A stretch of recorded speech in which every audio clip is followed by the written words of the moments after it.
Hi everyone, welcome back. This is part 2 of our detailed calculation of the loan forgiveness amount. In part 1, we made it up through the reduction in forgiveness due to reduction in wages. And so the next part here is to determine what your reduction in forgiveness is due to reduction in FTEs. I'm going to share my screen here in just a minute.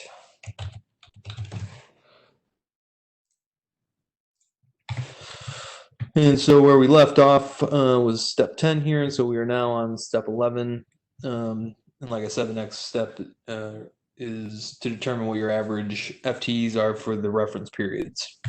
Before we go any further, I just want to mention that if you know for a fact that you didn't have a reduction in employees between January 1st of 2020 and the end of your covered period, you can totally skip this section. You'll check this box on page 6 and enter a 1 on line 13, and you're done. But you can only do that if you know for sure that you didn't have a reduction in your FTE.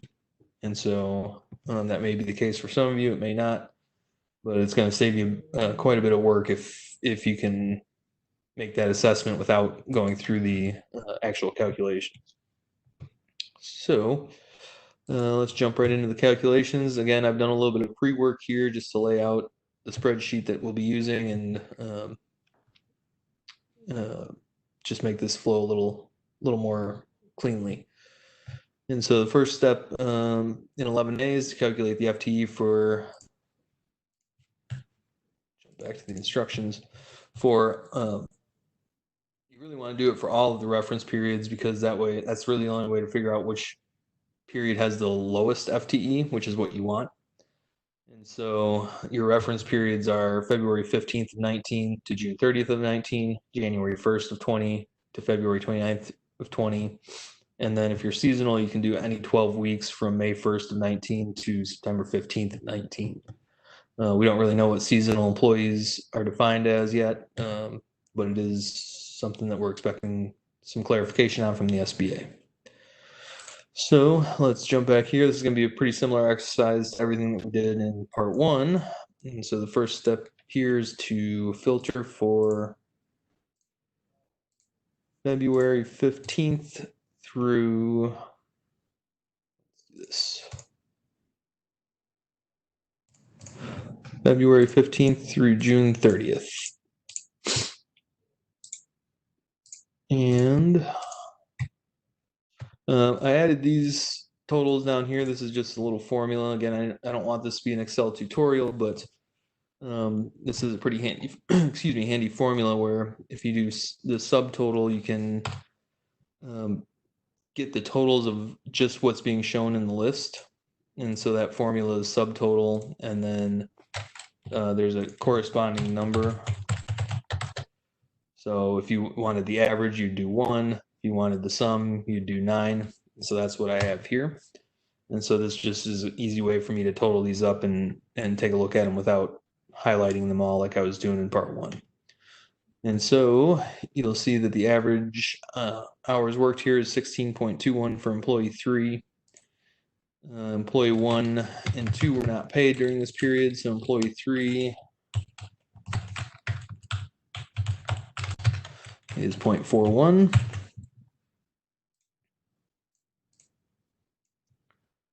Employee 4 is 32.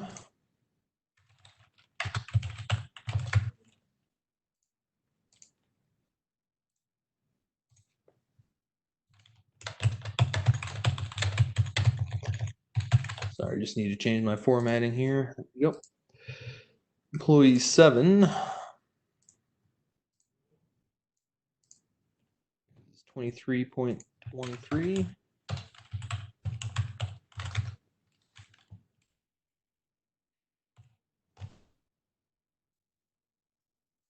And employee 8 is 19.25. Employee 6.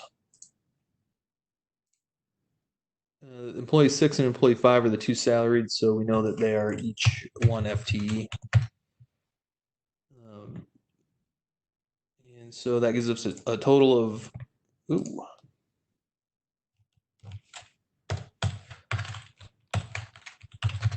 total of 4.26 FTE for that period using the standard calculation. And so the next period that we need to deal with is January 1st of 20 through February 29th.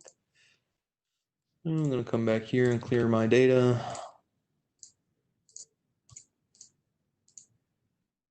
And go through the same exercise.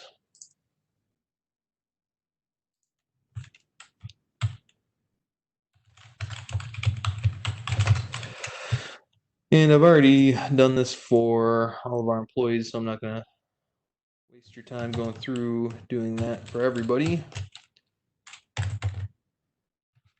And for our season, we're not a seasonal employer here. Again, we don't have an official definition, but you just do the same thing if you were a seasonal employer, and you just pick one of those 12-week periods in that time frame that I mentioned earlier. So moving on to step 11B, you now need to calculate the FTE based on the simplified method for each period. As I explained, that's one FTE under the standard is equivalent to one FTE under the simplified. And if you're less than that but greater than 0, you are just a 0.5. And so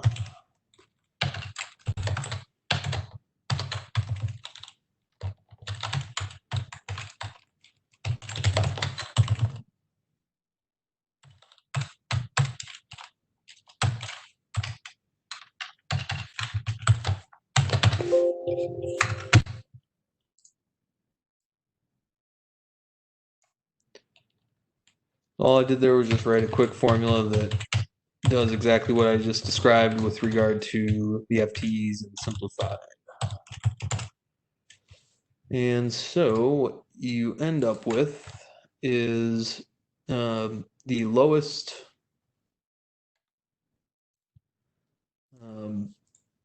FTE calculation, and we look at this on a total company-wide basis. We have to do this on an individual employee basis, but we are only really concerned about the total at the company level. And so the simplified method comes up with the lowest FTE count. And so we'll want to use that. And we need to choose a reference period to use. In this case, we're dealing with the same number of FTEs in each reference period under the simplified method. But I'm going to choose the January 1st of 20 through February 29th of 2020, just because it's going to be more recent data and it's going to be a little easier for me to get at. And so we now have, in our case, 4 FTE calculations. If you were seasonal, and you would have 6. And so, like I said, we choose a reference period that has the lowest FTE, and that number is going to go on line 11 of page 6, which is here. And so page 6 is our PPP Schedule A. I'm just going to drop this in here, and it is 4. So we will jump back here to step 12. So we need to determine if we meet the safe harbor with respect to the FTE reductions. And so this is going to be a similar calculation to what we did on the wage piece. And so we need to start by calculating the average FTE between February 15th, 2020 and April 26th, 2020. And we have to use the same method as step 11. So whether, simplified or standard, you can't flip back and forth just to make it work best for you. And so we will actually gonna add something here.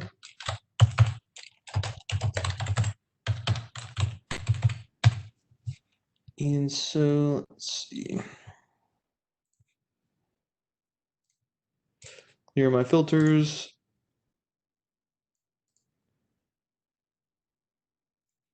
And February 15th of 20.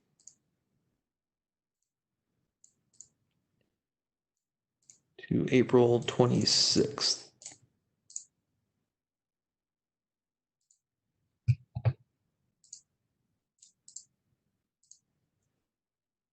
Employee 1 is 19.6.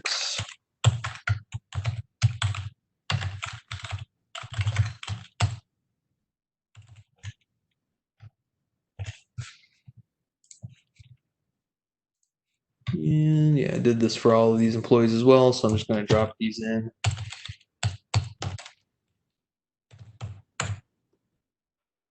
And then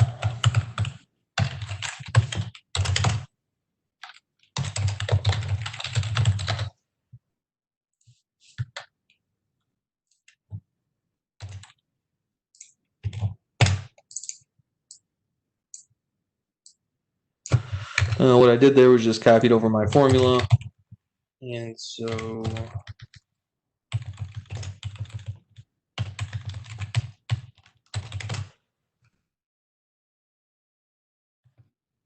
now we have, again, because we're using the simplified method here, we have to use the simplified method here. And so we actually end up with a FTE count of 5 here. And so 12B is to enter the total FTEs as of February 15th, 2020. And again, we have to use the same method as above. So let's see, insert a column here. Oops.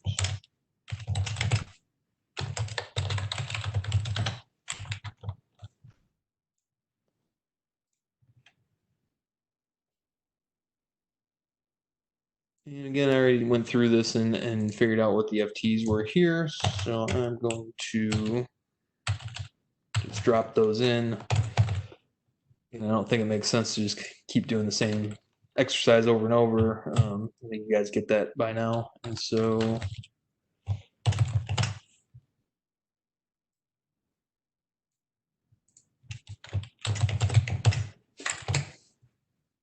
now we have our FTs as of February 15th, 2020 under the simplified method. And so the next step is if the amount calculated in 12A is larger than 12B, then you are not eligible to use a safe harbor, and you can just forget the rest of step 12. But if you are eligible to use a safe harbor, you would calculate your FTs as of June 30th, and then if you have restored your FTs from the February 15th date, then you meet the safe harbor and you don't have a reduction in your FTs, and you can just enter 1 on that line 13 of the application. So that's back here. So in our case, so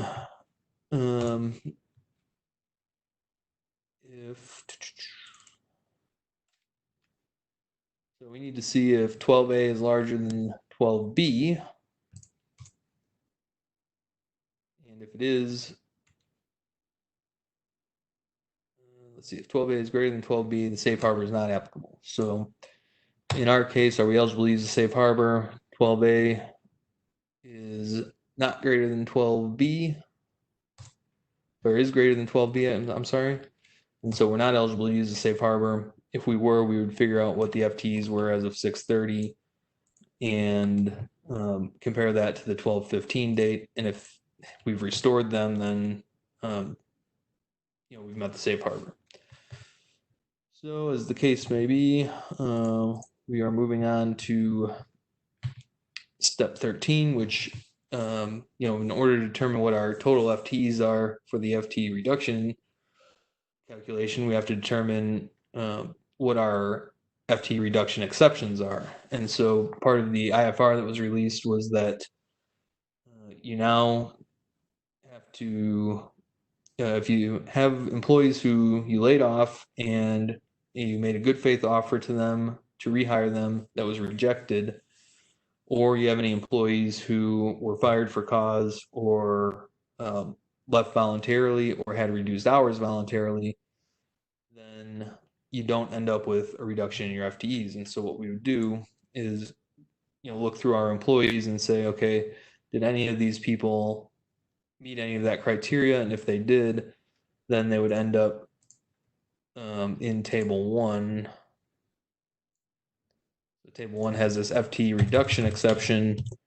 And so in this column, in the average FTE column, you would just put the number of FTEs that meet those criteria, and that would basically add it back into your totals, resulting in not having a reduction in your FTE.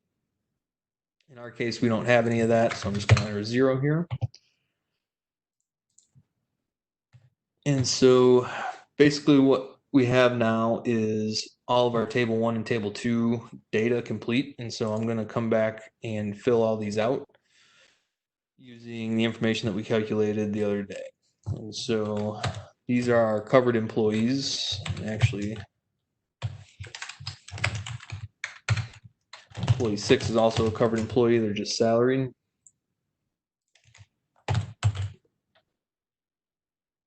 And then our non-covered employees are employee 5.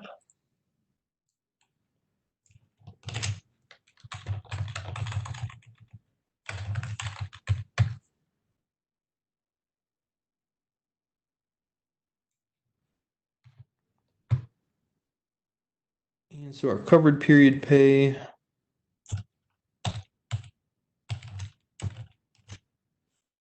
goes here.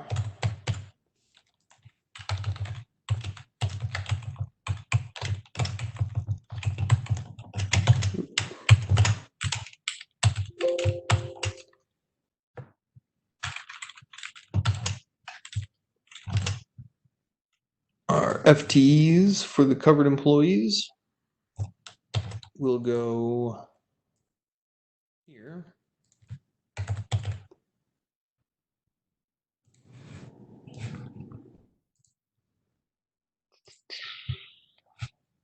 Our wage reduction, and that is over here.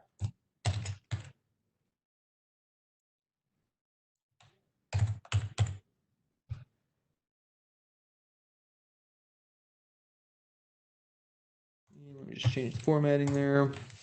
Okay, so table 1 is filled out. Let's do table 2. Covered pay and FTE are here.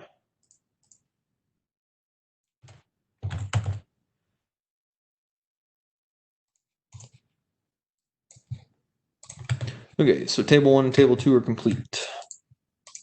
And so that brings us up through the beginning of step 14. And so the next step here is to start working backwards through the application. If you remember from part 1 and maybe the first video also, this application is really put together in reverse by the SBA. And so table 1 and 2 feed Schedule A. Schedule A feeds the calculation worksheet.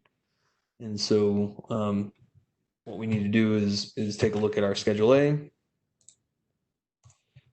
and start at the top. And so line 1 is to enter cash compensation, which is box 1 from the Schedule A worksheet.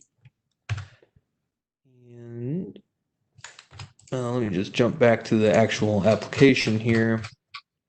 You can see that they have labeled box 1, 2, 3, 4, and 5, which I don't have on my spreadsheet, but box 1, 2, 3, 4, and 5. So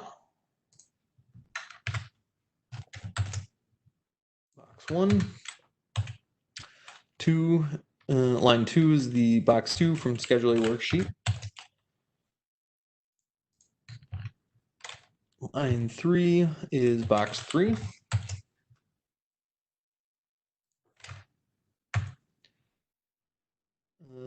And here, I should have mentioned this back in part 1, that if the average annual salary or hourly wage for each employee listed on the PPP loan Schedule A worksheet, table 1, during the covered period or alternative covered period was at least 75% of the employee's average annual salary between the first quarter, then you just check this box and enter 0 on line 3. That's similar to what I just talked about with the FTE reduction calculation. If you know for a fact that you're not going to have a reduction, they're saying just check the box. You don't go through the calculations, and you can move on.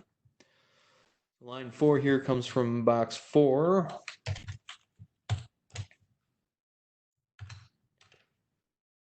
And line 5 comes from box 5.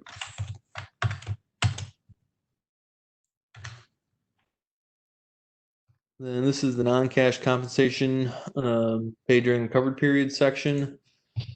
Forget if we had anything on our fact sheet that would, yeah, so 25,000 was paid for employee retirement. And so that would go here. We don't have anything for the health insurance, and we don't have anything for the unemployment insurance tax. So compensation to owners, if you remember, we did this in part 1. They were at 15,385.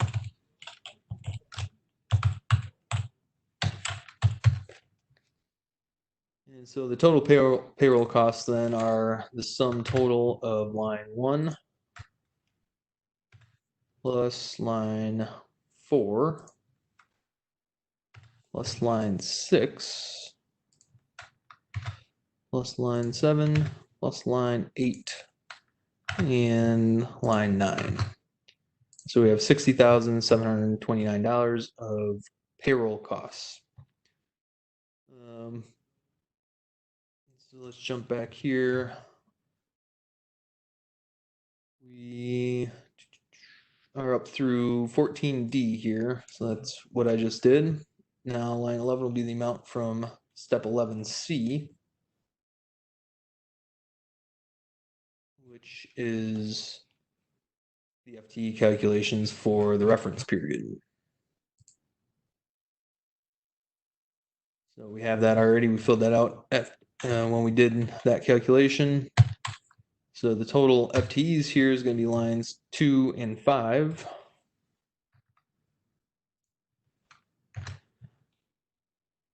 And the FTE reduction quotient is to divide line 12 by 11. If we met the safe harbor, we would enter 1 there. But in this case, and really this should be maxed at 1. It's not like you're going to have an increase in forgiveness because you added people. And so let's do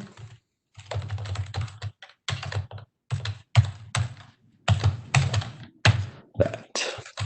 So our FTE reduction quotient is 1 because our total FTEs from the covered period is more than our total FTEs from our reference period.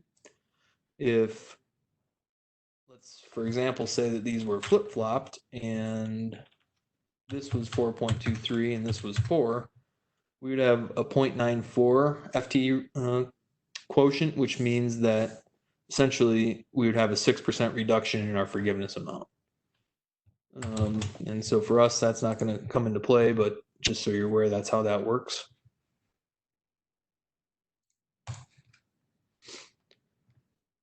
And so that was step 14G. And so we're on 15 now, and we should have PPP Schedule A complete. And so again, we are working backwards to the calculation form. And so moving over to the calculation form, line 1 is going to come from Schedule A, line 10. And so that's the total payroll costs. Line 2 through 4 are our non-payroll costs. And if you remember from the first part of this video, we had those laid out. And so we have $5,000 of rent and $1,800 of utility payments, and we have no mortgage interest. So I'll just copy those over to this.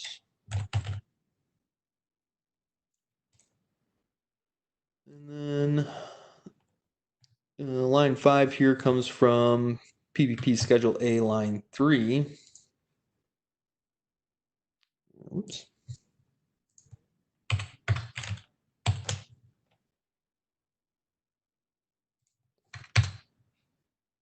And then we are going to add amounts on 1, 2, 3, and 4.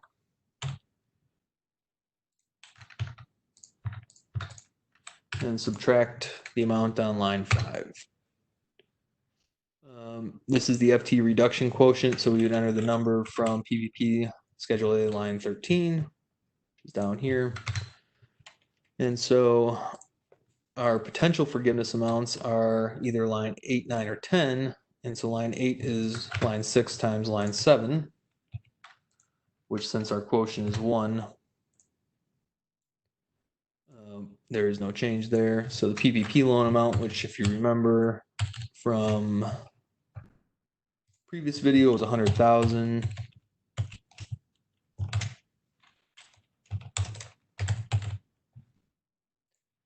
And then line 10 would be 75% of our payroll costs. So you'd take line 1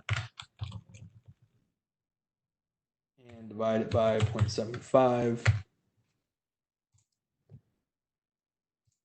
And so our forgiveness amount then is the smallest of lines 8, 9, and 10. Which in our case is the modified total of our salary and wage expenses.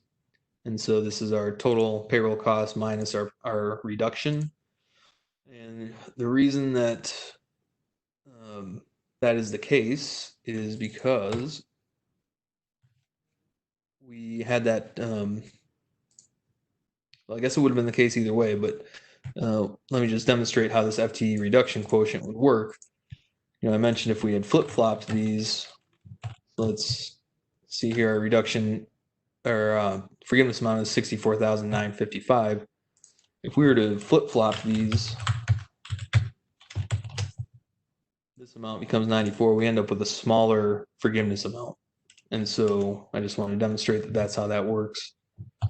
In our case, it wouldn't have mattered. It would have still been the amounts here. If we had spent more on payroll, let's say we got over the 75%, the forgiveness amount would have been this. And the only way we would have line 9 as our forgiveness amount is if we spent 100% of the dollars, and we did so in a way that all the money was forgivable, and we didn't have a reduction in our FTE or a reduction in our wage or salary. And so this one is probably unlikely for most people just because of how the program is structured. But the good news is that in our case, we have the forgiveness amount of 64,955. We had a loan amount of 100, but really we only spent the 67,529. And so in theory, we should have the difference between the 67 and the 100,000.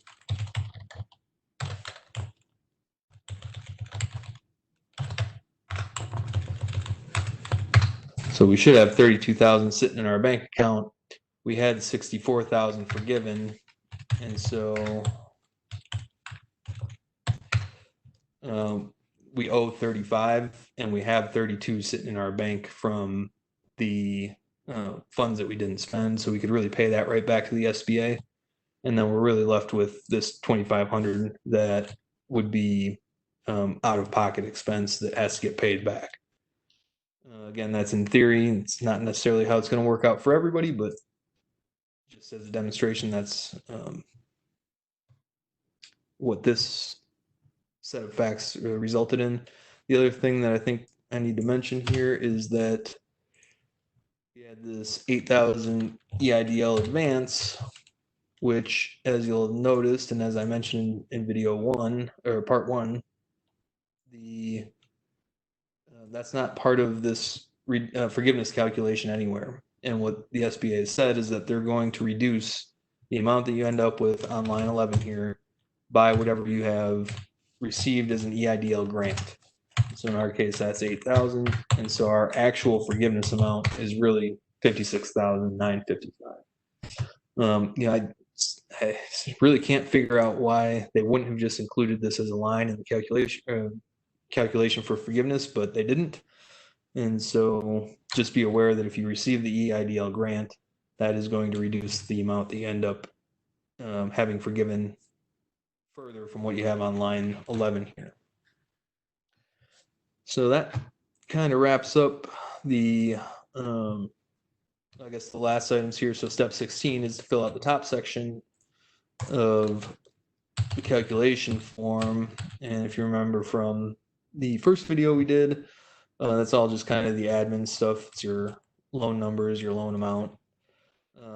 I mentioned this in the first video, but employees at the time of application, what they're looking for is actually the total number of employees at the time of application, for forgiveness, not the FTE. Again, this has no bearing on the forgiveness amount, but that's what they're asking for. The ideal advance amount, payroll schedule. So all this stuff is stuff that you should have pretty easily on hand and shouldn't be too difficult to fill out. And so with that, you would have a completed application that you'd be able to submit to your lender. You would also have to submit, going back to our documentation here, again, the bank statements are third party, any tax forms with regard to payroll, and then payment receipts or canceled checks. For the FTE documentation, and I mentioned this in the first video, but you would have to submit the documentation for the FTE calculation that you used, not necessarily all of them. And then for non-payroll, you'd have to, if you paid mortgage interest, you'd have to give a copy of the lender amortization schedule and canceled checks. The business rent or lease payments, you'd have to give them a copy of the current lease agreement and then canceled checks. Similar documentation for the utility payments. You need a copy of the invoice from February of 2020, and then those paid during the covered period, and the receipts and canceled checks for those. As far as information that you have to maintain but don't submit, it's kind of all the stuff that we did for worksheet table 1 and table 2, documenting the list, how you came up with the covered employee list. That's the people that made in any single pay period in 2019 annualized amounts of 100,000 or more. I would assume that would just be a list of all the payrolls for all of your employees for 2019. And then, documentation regarding any job offers and refusals or firings for cause, resignations. And that's all for the FTE exemptions, and then documentation supporting the FTE reduction safe harbor. And so really most of that would be contained in what we've done here. I'd maybe clean it up a little bit before you gave it to your lender, and I maybe would actually not even give them all of this because they don't need all of it. But basically all the information that you need should be here. And so, like I said, that kind of wraps up the application itself. As I said in the previous videos, we were going to talk about some of the issues that you run into when calculating FTEs or average annual or hourly rates of pay. And so I've just listed out a few of the issues that we run into. So when calculating FTEs, if you have a commission-only employee, how do you determine their hours? We don't really think it matters whether you use 40 hours or if you use 20 hours, as long as you're consistent across all of the measurement periods. If you're using 40 in one scenario and 25 in another, then you're going to have an issue. But if you're consistent, I think that's all that really matters. How do you calculate the average for someone that worked for a portion of the period? If you go back to our payroll data, what we were dealing with was employees that basically worked for the entire amount of time. And so they had a payroll for each payroll period. But for example, let's say that this person quit on March 8th. Let's say those two payrolls weren't there. Now you're going to be averaging these hours over a lesser time period, and so your average actually doesn't work the same way as it would had you had those time periods. And so what you really need to do is add in zeros for those two pay periods that you're missing. And so it would really be this. And so your average FTE is 15.59, not 19.66 of average hours. And so that's just something to be cognizant of as you go through this, that it's not always going to be quite as straightforward as I demonstrated here, where I just take the straight average of hours worked. It's just not always going to work that way. And I can tell you from real life experiences that you will run into similar situations to that. Similarly, if you have payroll data that contains multiple checks for an employee for a single pay period, how do you handle the average? that it's going to depend on what comes through. And I believe we might have an example of this in it was employee 4. Yeah, so here, this employee was paid 2 separate checks for March 30th of 2020. One was their regular check, and then one was, a bonus or commission. The way you would handle the FTE is you would just eliminate the 0 because they really only worked 32 hours. If this check was a bonus check, it's not like they worked extra hours to get that bonus check. And so you just only average the 32 hours for that one pay period. But again, it's something that if you're not looking out for it, or if you don't notice it, it may throw off your numbers. If you have different pay schedules for different employees, again, this is going to be more difficult. I think you kind of saw that a little bit with our example. And what do you do if you don't keep track of hours? Not everybody is paying their employees by the hour, and so they might not keep track of hours. And so I think the answer there is that number one, again, be consistent with how you treat your employees. And number two, you can use the simplified method. And so you can designate employees that are either full-time or part-time, and then use the 1 or the 0.5 on a consistent basis, and you should come up with something that works. So potential issues with calculating the average hourly rate or annual pay. Is average pay calculated as the total pay for the period divided by the total available hours for the period, or is it total pay divided by hours worked?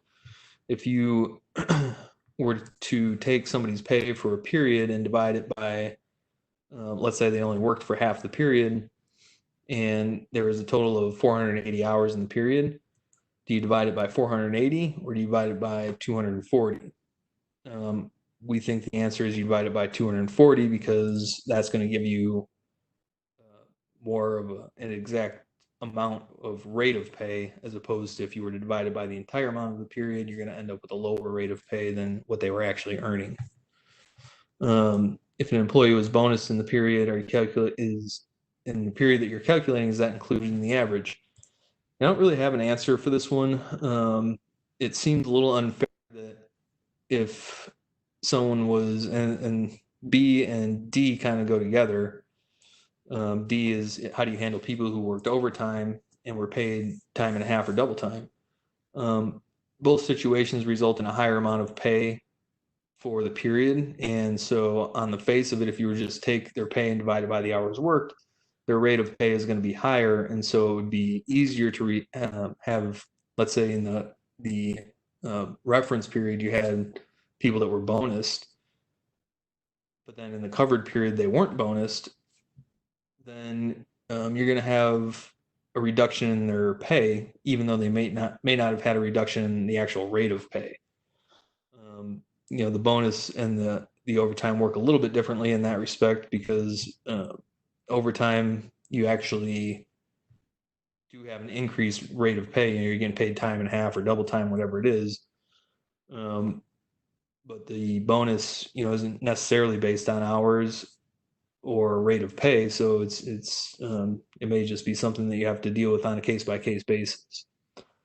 And then as far as commission-based employees, are they hourly or salary? Again, I don't think it matters which one you choose, as long as you're consistent across the board with that. The other thing I wanted to touch on here is, if you remember back to the part 1 video, we were talking about the FTE reductions and how the interim final rule came out saying that you shouldn't be doubly penalized for having a salary reduction and an FTE reduction. And I mentioned that we don't really know how we're going to implement that piece of the interim final rule yet. And I want to get into a little bit more detail on that and just explain why. And so when you're dealing with the FTE reduction, those are based on company-wide calculations, and they're not employee-specific, even though you do it on an employee-by-employee basis. What they're really saying is when you look to see if you have a reduction in FTE, you're looking at the company-wide. And so, for example, I could have employee 6 quit, and now they went from a 1 to a 0. But let's say I added a new employee that was at 1. Well, employee 6 is going to have a reduction in wage because they went from working to not working. They're also going to have a reduction in FTE because they went from 1 to 0. But now we have this new FTE that we hired, and so our total FTEs haven't changed. And so the question is, how do we implement this exception that they've added to say, I mean, do we kind of prorate the, is employee 6 just not have any reduction due to wage because we added this person back, or we just don't know how that's going to work. And so I just kind of wanted to expand on that a little bit so you guys kind of understood where I was coming from. And so, like I said, we don't know if we need to prorate the FTE reduction at the company level of each employee, or how that's going to work. And so we're really hoping that the SBA comes out with some further guidance on how to implement that piece of the IFR. The other thing I want to touch on is there was I think that covers it for the screen. So there was a bill that was passed in the House and just last night was passed by the Senate and is now going to the president for him to sign into law, which he has not done yet to my knowledge. But it basically changes a number of the provisions of how this calculation for forgiveness works. It extends the 8-week period for the time that you have to spend the money to 24 weeks. It changes the percentage that you have to spend on payroll from 75% to 60%. But under the current law, if you come to, let's see, is it Schedule A?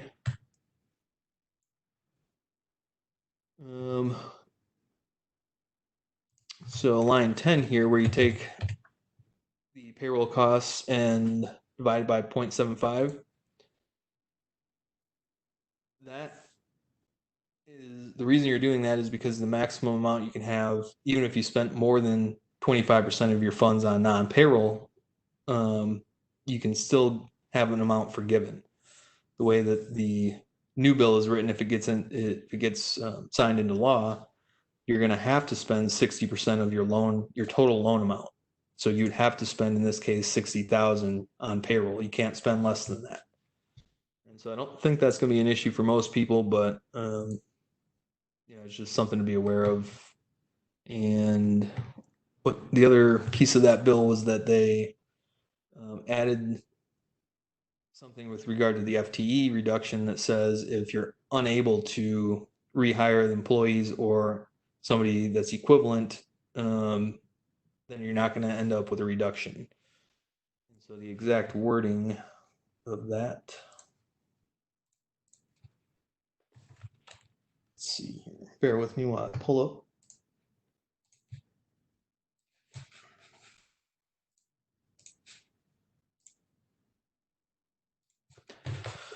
So this is the actual act itself, and what they're saying here is if during the period between February 15, 2020 and December 31st, 2020, the amount of loan forgiveness will not be will be determined without regard to the proportional reduction in FTEs. And so what they're saying is you're not going to have a reduction of forgiveness due to FTE if you are unable to rehire individuals who were employees as of February 15th, or a similarly qualified employee to fill the unfilled position. And so you have to be able to at least make a good faith attempt and document that, but that's kind of a nice provision of this law. And then the other thing is that if you remember from the safe harbor calculations, you had to restore people's pay or their position by June 30th. You now have until December 31st of 2020 to do that. So that's just an update of what is coming down the line, and we expect this to get signed into law, but again, it has not yet.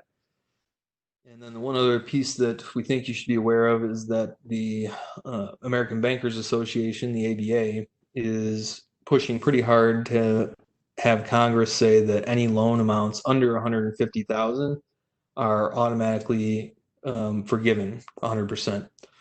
I think their position is that having to deal with going through all these calculations and all of the minutia and the data that's goes along with that is going to be overly burdensome, and so they want Congress to come in and say, okay, 150,000 is a small enough loan to where we're just going to give blanket forgiveness, and you won't have to worry about them. Anything over that, you'll have to go through the application process still and do the calculations and submit the support. So we'll see what happens with that. I haven't really heard one way or the other if they're kind of leaning towards doing that or not. So we'll just have to wait and see, and we'll keep you updated as to new developments on that front. So thanks for watching, guys. I hope that was a helpful exercise. Again, I probably didn't cover all of the nuances that are out there, and so if you end up running into something you have a question on, feel free to reach out. Thanks again for watching.